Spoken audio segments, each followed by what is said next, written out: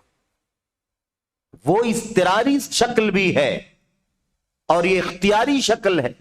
اگر اضطراری میں جہنم میں آدمی جائے گا تو اختیاری میں کیسے نہیں جائے؟ اختیاری کی گنجائش کیسے ہو سکتی؟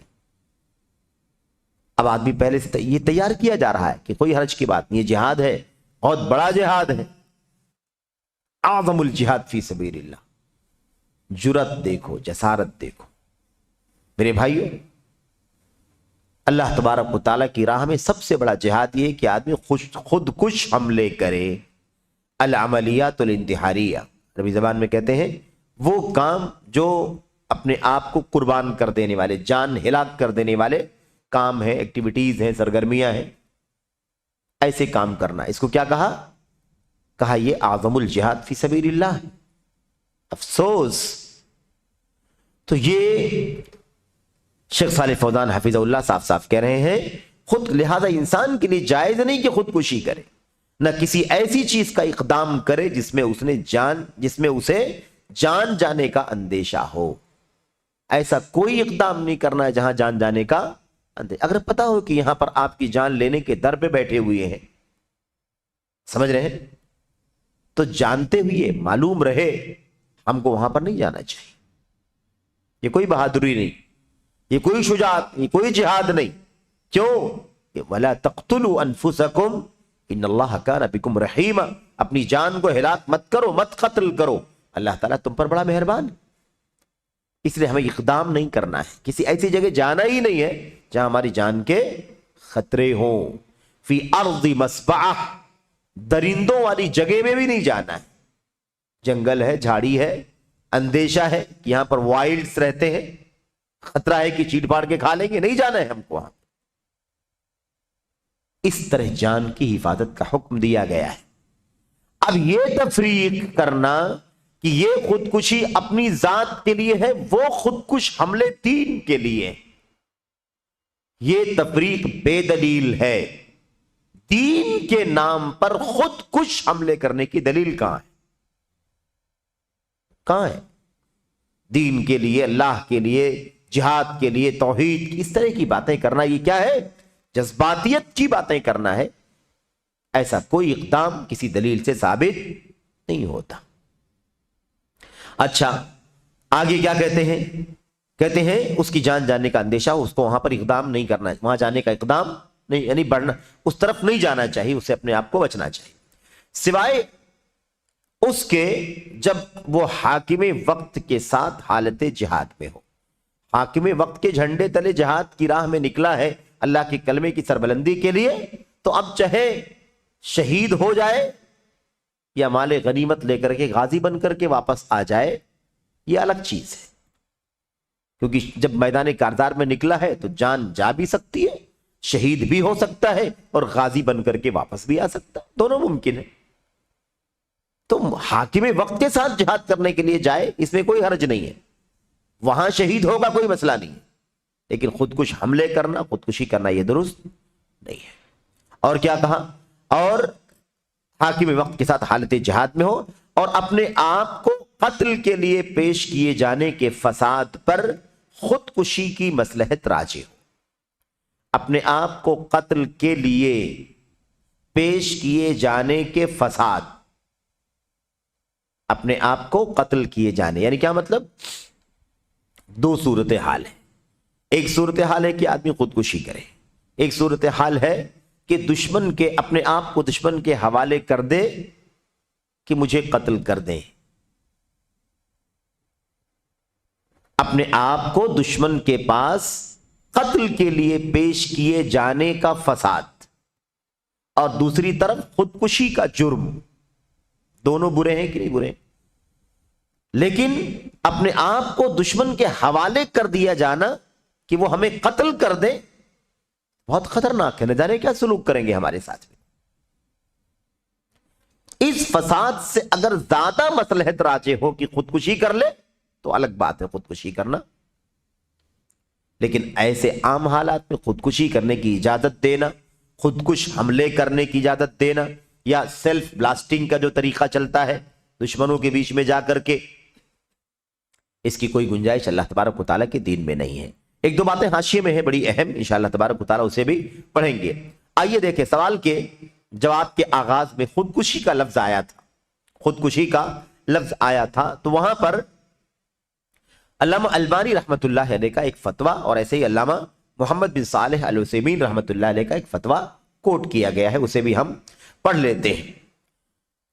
کہتے ہیں محدث دوراں علامہ البانی رحمہ اللہ فرماتے ہیں، شیخ البانی کیا کہتے ہیں، آج اس دور میں جو خودکشی کے کام ہو رہے ہیں سب غیر مشروع اور حرام ہیں۔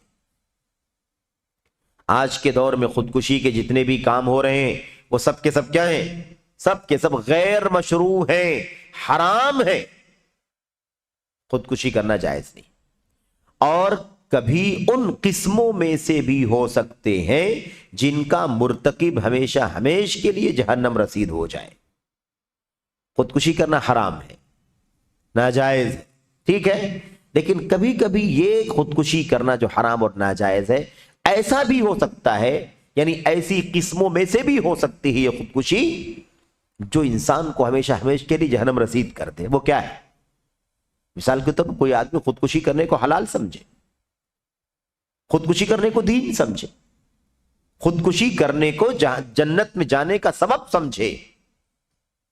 اب جب کہا جا رہا ہے کہ سب سے بڑا جہاد ہے یہ، تو سب سے بڑا جہاد کرنے کے لیے آدمی خودکشی کرنا شروع کر دے، حلال حرام کی کہاں بات ہے؟ وہ تو اللہ کی راہ میں سب سے بڑا جہاد قرار دیا جا رہا ہے، اس کو بہت بڑی نیکی قرار دیا جا رہا ہے۔ تو ایک حرام کو حلال کرنا ہوا کہ نہیں ہوا بھائی؟ ایک حرام کو حلال ٹھہرانا ہوا، اور حلال اور حرام ٹھہرانے کا اختیار اللہ تبارک و تعالیٰ کو ہے۔ التحلیل والتحریم بید اللہ، تحلیل تحریم اللہ تبارک و تعالیٰ کے ہاتھ میں، یہ تصرف اللہ تعالیٰ کے سوا کوئی اور نہیں کر سکتا سوائے اس کے جسے اللہ تبارک و تعالیٰ اجازت دے۔ یعنی اللہ کے نبی علیہ الصلوۃ والسلام کو وحی کے ذریعے اللہ کہہ دے کہ آپ حلال کر دے تو حلال کر دے، حرام کر دے تو حرام کر دے، تو اصل مرجع حلال و حرام کا کون ہے؟ اللہ تبارک و تعالیٰ ہی۔ تو بہرحال یہ خاص بات یاد رکھیں کہ شیخ البانی رحمۃ اللہ علیہ اس لیے اشارہ کر رہے ہیں بسا اوقات ایسا بھی ہو سکتا ہے کہ خودکشی ان قسموں میں سے ہو جائے جس کی بنیاد پر کرنے والا ہمیشہ ہمیش کے لیے جہنم رسید ہو جائے۔ اگر ایک آدمی حلال کو حرام، حرام کو حلال ٹھہرائے گا تو ایسی صورت میں کفر لازم آئے گا کہ نہیں لازم آئے گا؟ لا نکفر احدا من اہل القبلہ ما لم یستحلہ۔ امام طحاوی رحمت اللہ علیہ نے عقیدہ طحاویہ میں کیا کہا تھا؟ ہم کسی قبلے والے کو کافر نہیں قرار دیتے، اہل قبلہ میں سے کسی کو کافر نہیں کہتے، نہیں کلمہ گو، نماز روزہ کرنے والے، کعبہ کی طرف نماز پڑھنے والے، ایسے کسی مسلمان کو ہم کافر نہیں کہتے، گرچہ اس سے کوئی گناہ کبیرہ ہو جائے تبھی ہم کافر نہیں کہتے، جب تک کہ وہ اس کو حلال نہ سمجھے۔ حلال سمجھنے کا مطلب یہ ہوتا ہے کہ اب وہ معاملہ عمل کا نہیں رہ گیا، عقیدے کا بن گیا۔ حلال و حرام کرنے کا اختیار اللہ تبارک و تعالیٰ ہی کو اور کسی کو نہیں ہے۔ تو بہرحال یہ بات شیخ نے یہاں پر کہی ہے۔ رہا یہ کہ خودکشی کی حرکتیں نیک کام ہو، بہت بڑی بات ہے بھائی، خودکشی کے حرام ہونے کی بات سب دلائل بتا رہے ہیں ہمیں۔ قرآن کی آیت کہتی ہے خودکشی حرام، اللہ کے نبی کی حدیث کہتی ہے خودکشی حرام، سلف کا طریقہ کہتا ہے خودکشی حرام، اور اب کوئی آدمی کھڑا ہو اور کہے کہ یہ نیکی کا کام ہے، سب سے بڑا جہاد ہے۔ شیخ کہتے ہیں رہا یہ کہ خودکشی کی حرکتیں نیکی کا کام ہو جن سے اللہ کا تقرب حاصل کیا جائے، خودکشی کے ان تمام کاموں کا اسلام سے ہرگز کوئی تعلق نہیں ہے۔ اب اس کو اگر جہاد بنا دیا گیا ہے تو نوجوانوں کے لیے کتنا آسان ہو گیا ہے، جو جہاد جہاد جہاد جہاد صبح شام اور سارے فساد کو جہاد کا نام رکھا ہوا ہے، ایسے جذباتی جنونی قسم کے نوجوانوں کے لیے یہ جہاد کتنا آسان ہے، کرو۔ یہی تو سبق سکھایا جا رہا ہے قرضاوی صاحب کی فتوے میں، قرضاوی صاحب کی تعلیمات یہی ہے کہ یہ خودکشی جس کو کہہ کر کے حرام کیا جا رہا ہے یہ اعظم الجہاد فی سبیل اللہ، یہ اللہ کی راہ میں سب سے بڑا جہاد ہے۔ استغفر اللہ۔ یہ راستہ دکھایا ہے خود کش حملوں کا، ہے نا، ڈاکٹر یوسف قرضاوی صاحب نے۔ یہ ہو گیا فتویٰ شیخ صالح بن فوزان، شیخ علامہ البانی رحمۃ اللہ علیہ کا۔ شیخ صالح محمد بن صالح العثیمین رحمہ اللہ فرماتے ہیں بعض لوگ جو اپنی جان گنوانے کا کام کرتے ہیں، بعض لوگ جو اپنی جان گنوانے کا کام کرتے ہیں اس طور پر کہ اپنے ساتھ بلاسٹ ہونے والے آلات لے کر کافروں میں جاتے ہیں، اس طور پر کہ اپنے ساتھ میں بلاسٹ کرنے والے آلات یعنی سامان لے کر کافروں میں جاتے ہیں ان کے درمیان جا کر اسے بلاسٹ کر دیتے ہیں، ان کے درمیان جا کر اسے یعنی کیا کرتے ہیں، تفجیر، بلاسٹ کر دیتے ہیں۔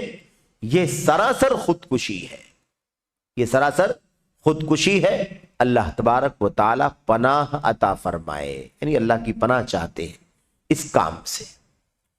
تو شیخ ابن عثیمین فرماتے ہیں کہ سراسر خودکشی ہے یہ کام، اور ڈاکٹر یوسف قرضاوی کہتے ہیں کہ اعظم الجہاد فی سبیل اللہ، اللہ کی راہ میں سب سے بڑا جہاد، استغفر اللہ۔ ٹھیک ہے، یہ فتوی باتیں کہاں ہیں؟ الفتاوی المہمہ فی تبصیر الامہ، فتوے سے متعلق اس کتاب کے اندر یہ فتاوے موجود ہیں۔ اس کے بعد ایک بات اور بھی اخیر میں آپ کے سامنے پیش کرنی ہے، وہ ہے ایک حدیث نبی کریم صلی اللہ علیہ وسلم کی، نہیں یہاں پر نہیں، وہ بات تو آگے آ رہی ہے اگلے سوال میں، وہاں پر وہ حدیث آئے گی۔ یعنی اس حدیث کی ذکر کرنے کا مقصد یہ ہے کہ اس حدیث سے اس قسم کے نظریات رکھنے والوں نے استدلال کیا ہے، تو اس حدیث کی کیا حقیقت ہے، اس کا معنی صحیح کیا ہے، اور اس کا کیا معنی لیا جا رہا ہے، یہ ساری باتیں انشاءاللہ تبارک و تعالی آئیں گی۔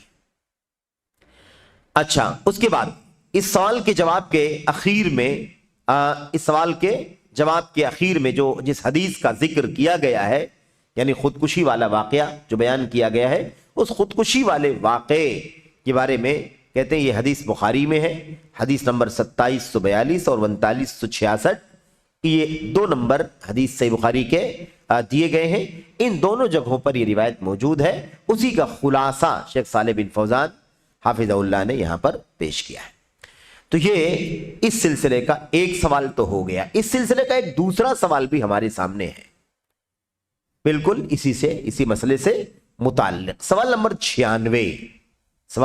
96 کیا پوچھا جا رہا ہے؟ دیکھیں، کیا کافر ممالک کی سرکاری فیکٹریوں میں خفیہ قتل اور بم بلاسٹ وغیرہ کرنا ناگزیر یعنی ضروری اور جہاد کا کام ہے؟ ایک دم صراحت کے ساتھ آج کل کے دور میں یہ مسائل کتنے زیادہ پھیلے ہوئے ہیں، اتنا عام ہے یہ مسئلہ، اور خاص طور پر تھوڑے سے حالات کشیدہ ہو جائیں تو یہ سارے راستے اختیار کر لیے جاتے ہیں، جہاد کے نام پر۔ سوال شیخ سے پوچھا جا رہا ہے، کیا کافر ممالک کی سرکاری فیکٹریوں میں خفیہ قتل،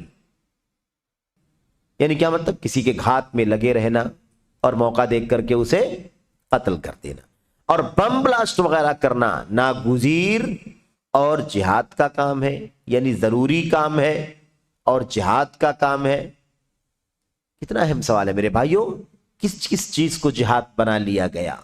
منمانی ہر چیز کو اپنی ہوس اور خواہشات کے مطابق ڈھالنا اور اسے نیکی کا کام، جہاد کا کام بنا لینا، نوجوانوں کو اسی قسم کی چیزوں میں الجھا کر کے رکھ دیا گیا ہے۔ یہ ہے اس کا سوال۔ جواب میں شیخ صالح فوزان کہتے ہیں، خفیہ قتل، غارت گری، خفیہ قتل یعنی پوشیدہ، چوری چھپے، اچانک موقع دیکھ کر کے، ہے نا، کسی کے تاک میں رہ کر کے اس کو قتل کر دینے کی کوشش کرنا، یہ غارت گری یعنی جان لینا۔ غارت گری کا مطلب جان لینا، غارت گری ہے اور تخریب کاری کا عمل ہے، یعنی فساد پھیلانے کا کام ہے، ٹھیک ہے نا؟ خفیہ قتل اور غارت گری، خفیہ قتل اور غارت گری تخریب کاری ناجائز عمل ہے، یہ عمل جائز نہیں ہے۔ آدمی سمجھتا ہے کہ میں نے میدان سر کر لیا، میں نے میدان